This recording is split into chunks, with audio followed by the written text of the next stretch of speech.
second chance in the game.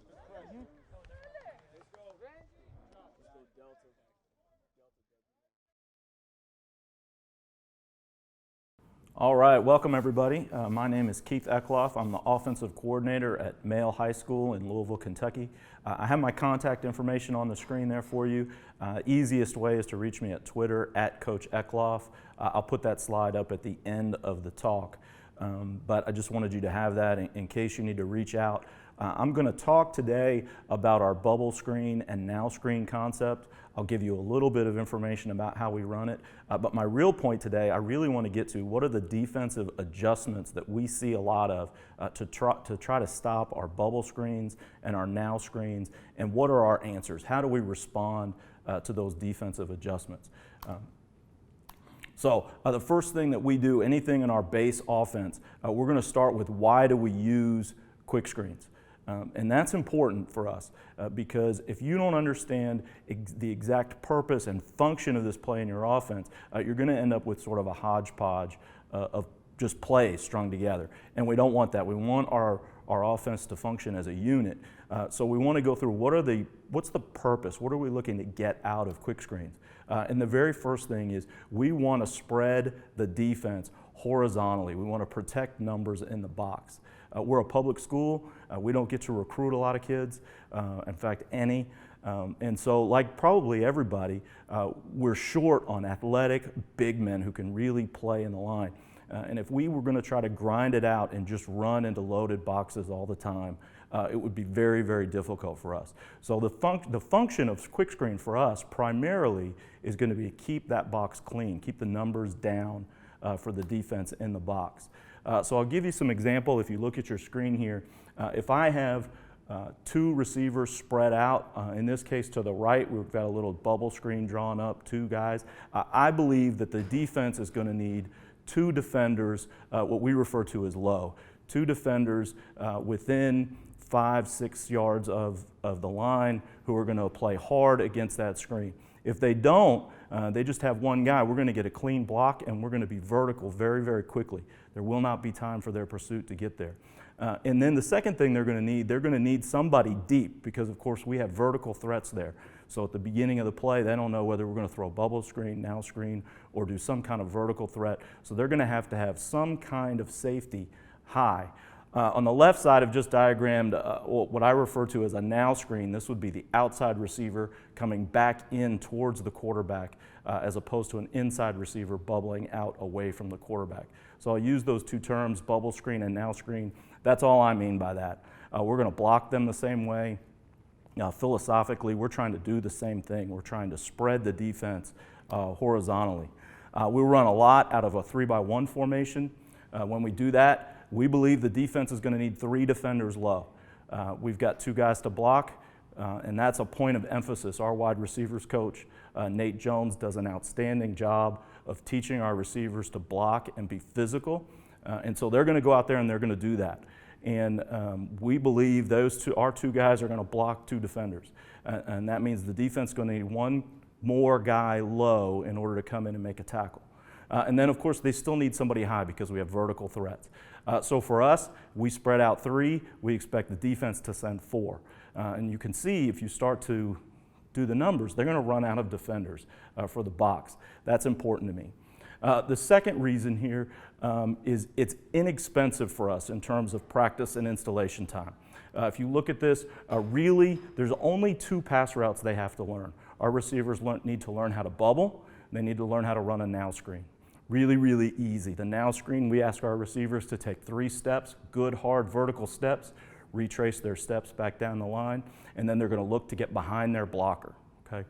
And that point may move because our blocker is simply blocking the most dangerous player.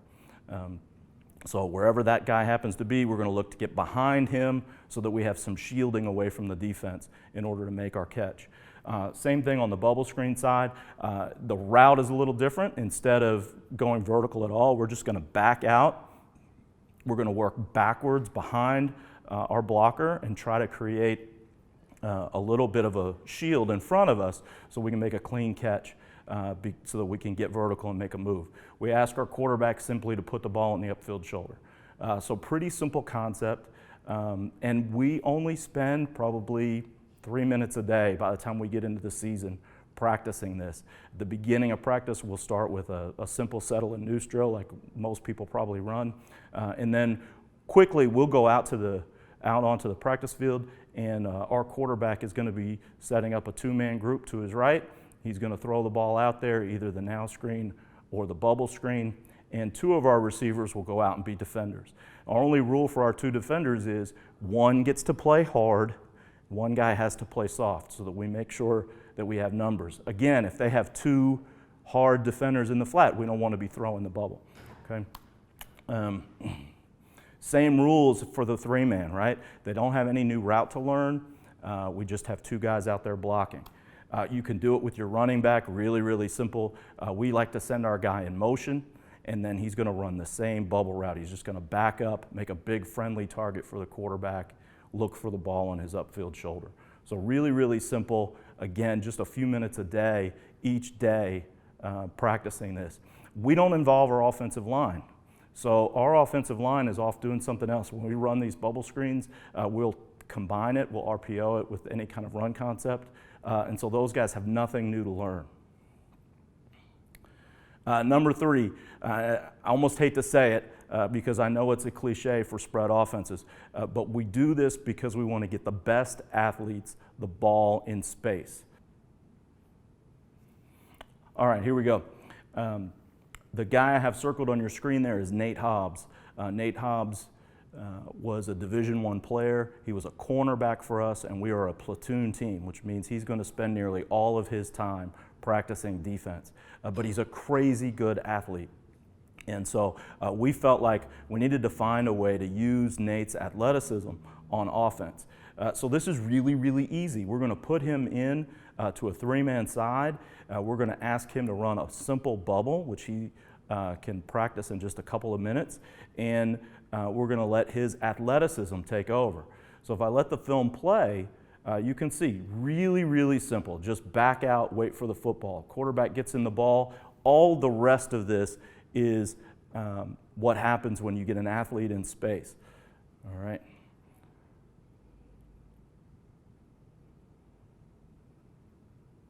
I'm going to let that play one more time through just so you guys can see. It looked like it glitched on me there.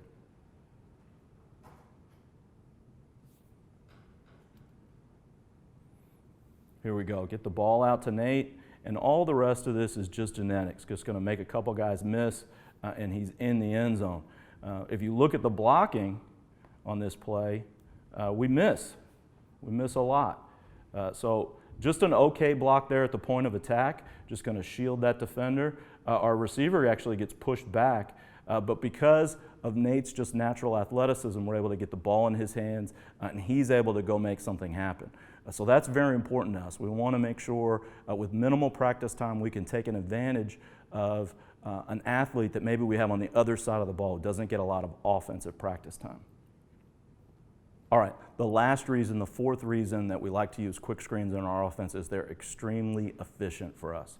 So I've put up here my stats for the last 4 offensive seasons since I've been the coordinator at Male High School, and you guys can see our stats are really, really solid.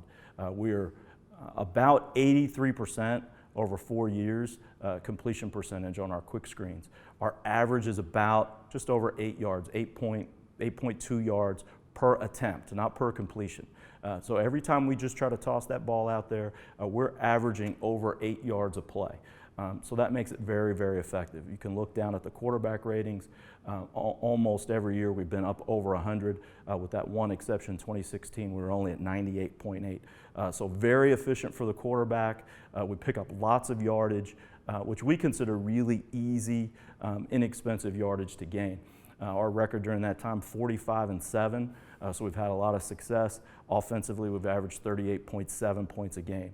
So significant production out of our screen game and playing a really difficult schedule in 6A football. The year before I got to Male, in 2013, Coach Wolf was playing St. Xavier High School, and we set a record that night for completions in a game, And our slot receiver set a record for catches in a game. He caught 26 balls that night in a victory over one of the top teams in the state. And that was Marquis Northington. Marquis caught 26 balls. 19 of those were bubble screens. And the reason I tell you that is Coach Wolf, I think, served notice in 2013 that if you do not defend the bubble screen, Male is going to continue to throw it over and over and over again. So teams knew from that point on, if you're going to play Male, you're going to have to stop the bubble screen or you're going to have a long night. And the reason I'm bringing that up is because I want you guys to understand, I come in 2014 and every defensive coordinator on my schedule is thinking, how do we stop the bubble screen? So we've seen a lot of different adjustments. The first one that we see, their tactic is they use what I call a cheater. And I'll use that term with my players because I want them to understand quickly what I'm talking about. If you look at the picture on your screen, you will see a linebacker who is outside of the box, but his eyes are in the backfield, and he is trying to play both the bubble screen and the run. Okay? We say that's cheating. We want him to commit to one or the other. So I'm going to show you a clip just to let you see sort of the effect that that has on us. Okay, here we go. There's our cheater. He's on the edge of the formation. As we run the play, you'll see as soon as he sees that ball thrown, he becomes a flat defender. If I look down at the bottom of the screen now, I'm going to see 3 defenders low, which we described. I'm going to see 1 safety high. He starts in the middle of the field, but as soon as he sees flow this way, he's coming. So now we're outnumbered 4-on-3 over there. This is not the way we want to throw our bubble screen, but it's because of that cheater, that extra defender. So they're able to swarm to the football, make a quick tackle. Give you one more example here. This is Butler High School, one of our district rivals. And Butler here, they actually have 2 cheaters in this formation. So we have a 3-man side to our offense's left. They have 2 cheaters. Both guys have eyes in the backfield. They're looking to play run game, and they're going to look to rally and react to the screen game, where I'm not going to have enough numbers out there to block them. So I'll let this play.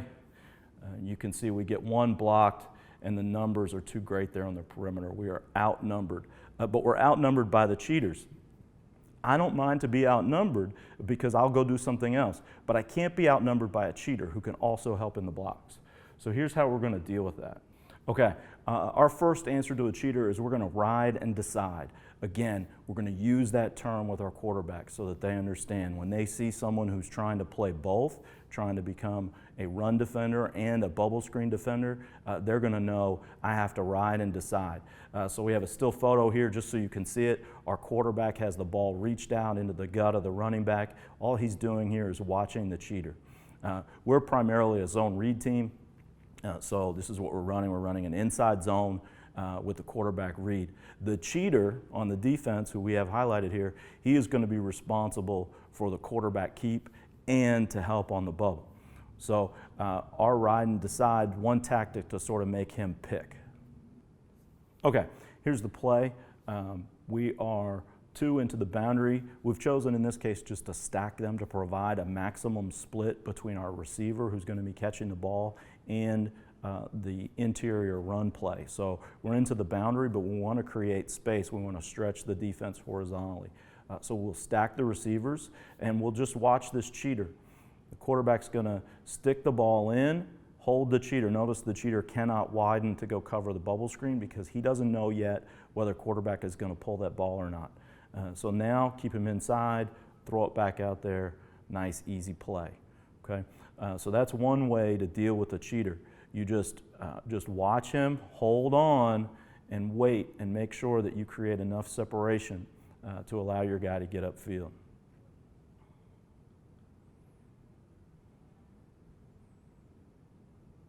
Okay, here's another one. We are 3-by-1 to the field now, so we have a little bit more room. But this team has a cheater sitting right outside the box, eyes inside, run responsibility, also trying to help and rally to the box. So we're going to let this go. Quarterback tosses it out, and notice the cheater never gets blocked. All right, so if I go back here and just play this again,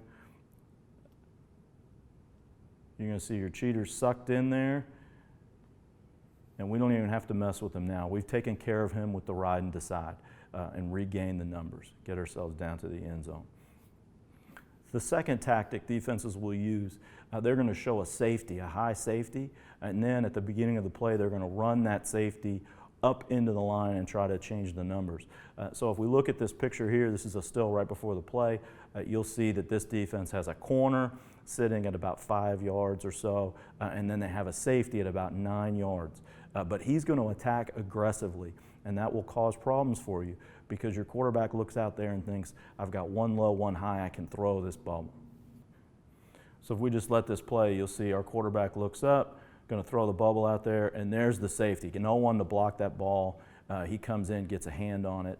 Obviously, that can be a dangerous situation. You have somebody coming from depth at the football. You can have significant issues here. He comes close to a pick six on us. Just charging in, maybe getting a hand on that ball, knocking it down. Give you another one. Now we just dress it up a little bit with some motion here, but we're looking at this field, at the safety towards the top of the field. Because of the motion now, they're outnumbered. They have a corner in our face, and then they have the safety. So we are 2-on-2 out there, and this safety is going to attack really, really hard, and that causes problems for us. So he's going to come up. I've got nobody to block him, and there he is. There he is in the backfield making a play.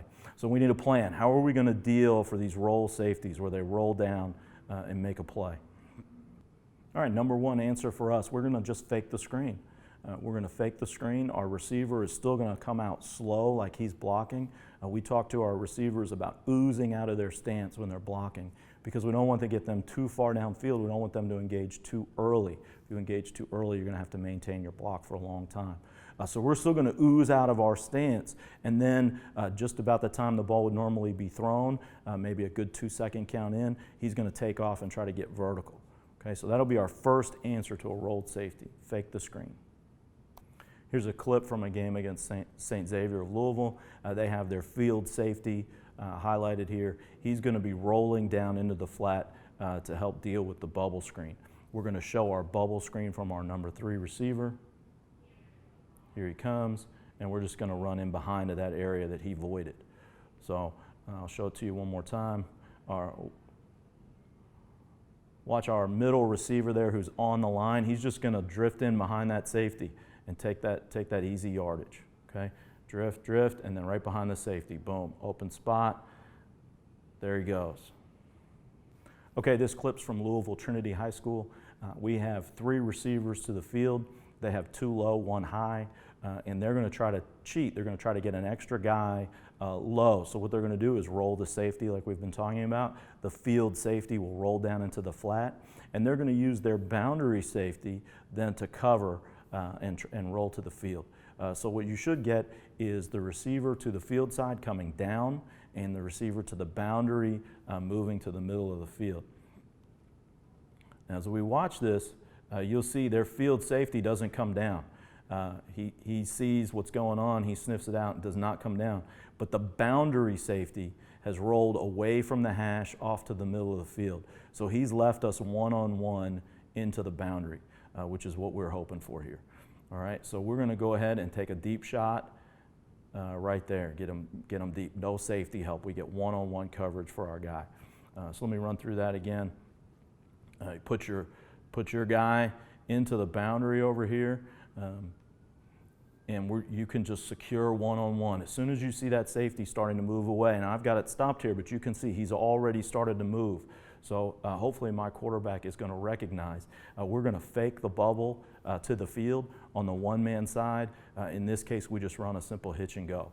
So our guy comes out, hitches, and then he goes ahead and beats him deep. Okay. And just, again, the idea is we just want to make sure that they think twice about rolling their safety off of that boundary. We want to be able to have a guy that we can put into the boundary, that they're uncomfortable covering one-on-one. Okay, defensive tactic number 3. We call this a hard corner. They're going to play the corner low, and he's going to attack. You can see in the still frame that we've got here, my receiver just coming out of his stance, and their corner is already shooting that gap between my two blockers out there trying to get to the football. So if I let this play, you'll see their corner takes off. My guy doesn't really have a chance to get there. He's in a stance. There's really nowhere for him to go. So their guy's just got to jump on him, and he's in. Now, ideally, I would like my second guy to see this and help out, but we've got two really aggressive, low defenders here, and that's a significant problem for us. We call this the hard corner. Okay, there is a hard corner from St. Xavier. Okay, same principle. He is down low. We've got a four-man side here. We're in quads. And I think on this one, we're just going to take our fourth receiver and run him vertically. That's designed to keep the Mike linebacker from getting out there to the flat. But the same principle, we're going to run the bubble screen out here from the inside receiver, and you're going to see the hard corner come up and attack. And my guy just can't get there, right? In fact, he almost lucks himself into a catch here. Here we go. Shooting the gap, boom. Again, I'd like my inside blocker to maybe help out on this, but it's a bad situation to be putting my kids in. So I've got to find a way now to help them with that situation. All right, answer number one for the hard corner. Rather than use the bubble screen, which we normally prefer, we're going to use a now screen. The reason I prefer a bubble screen normally is because it's going to maximize the space between your run game, between your box and your catch. Everything's moving wider, so you're getting more space. But with the now screen, now you're going to work back inside. That hard corner forces us to go to a now screen. We're moving then away from the corner, inside. It gives us a much better angle to block that corner and gives us some room to maneuver. This is some more film from St. Xavier. They have a corner up in our face to the field, hard corner. Rather than run our bubble and allow him to come up and make a play, we're going to go ahead and convert and run a now screen.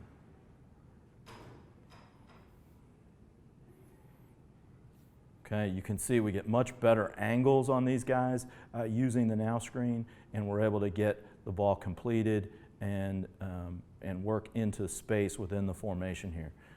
Now our receiver should come off a little bit harder, but a little bubble of space. If he doesn't slip there, he might be able to get back outside. All right, I'll give you another one here just to show you.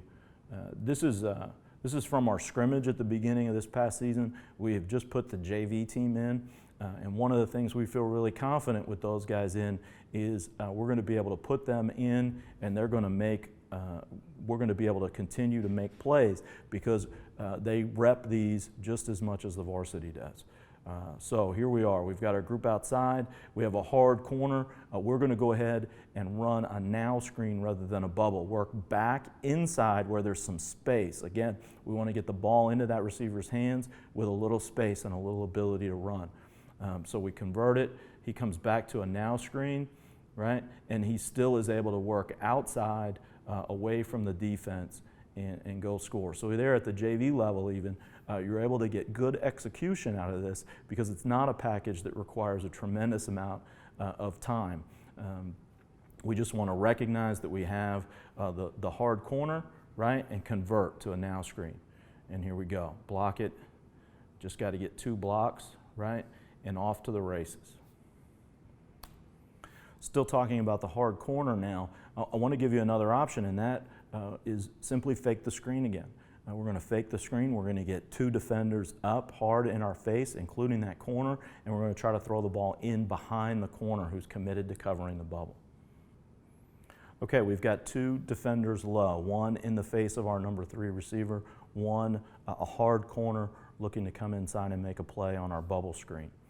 So we're going to let this play. And you'll see, as soon as you see the bubble screen, that corner just takes a little hesitation step. The safety is stepping down, and there we go, vertically, right behind him.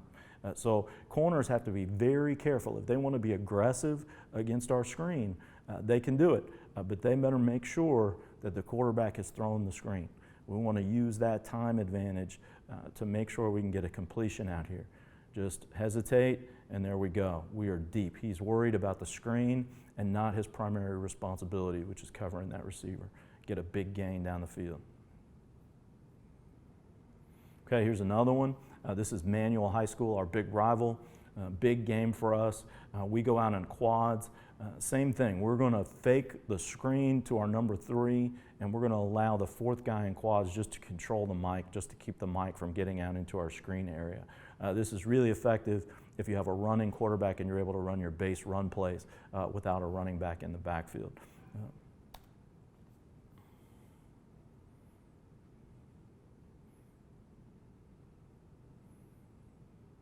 Take the screen, and the corner realizes that he's already maybe 10 yards away from our receiver by the time he realizes what's happened to him. Watch this corner down here at the bottom of the screen.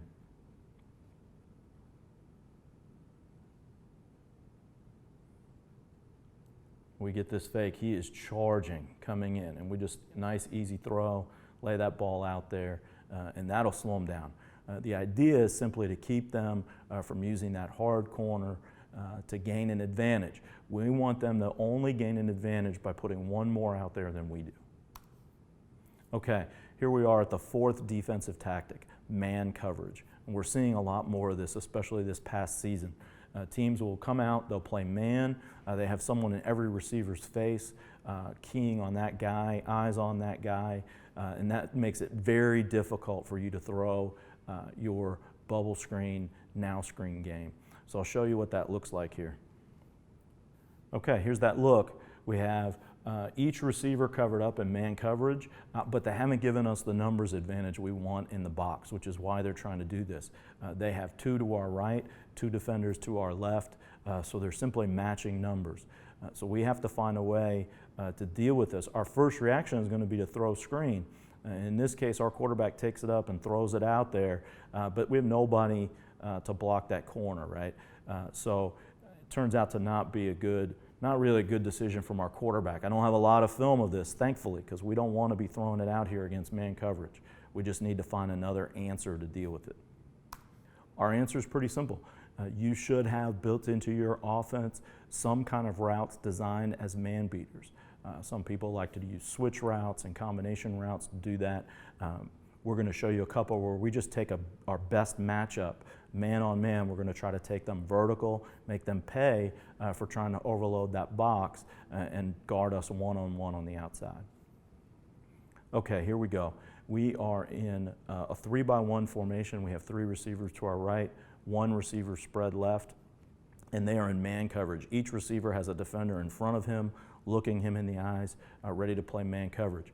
On our right, they have a safety over the top too. So we're occupying 4 defenders with 3 offensive players. That's a win for us. To the boundary side though, they have their corner in man coverage, and they've got their safety cheating into the run box. So we want to try to take advantage of that safety who's cheated into the run box. We've got a one-on-one matchup to the field, or to the far side of the field here with our best receiver.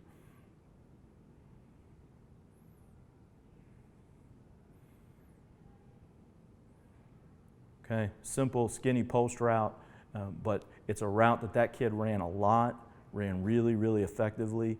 So we go to a route that he's confident in, that we believe we're going to have success with versus man coverage. We know that the safety's crept up into the box. He's going to be no help for them. I'll give you one more here. We are in a 2-by-2 formation here. We have a wing and a receiver to the field. To the boundary, we have two receivers out wide. These guys are very, very tight because, of course, the high school wide hashes, we have very little space over here, but we have 2 receivers. And what we're going to do is try to take advantage of their man technique. You'll see we go in motion here, right, and move that guy. I'm just going to try to get you here back to the start of the play. Let me back up just a little bit. As he goes in motion, he's going to add himself to the other side of the formation. So on this boundary side here, we have 1 receiver, and of course we have our running back. That's the matchup we're going to look to take advantage of.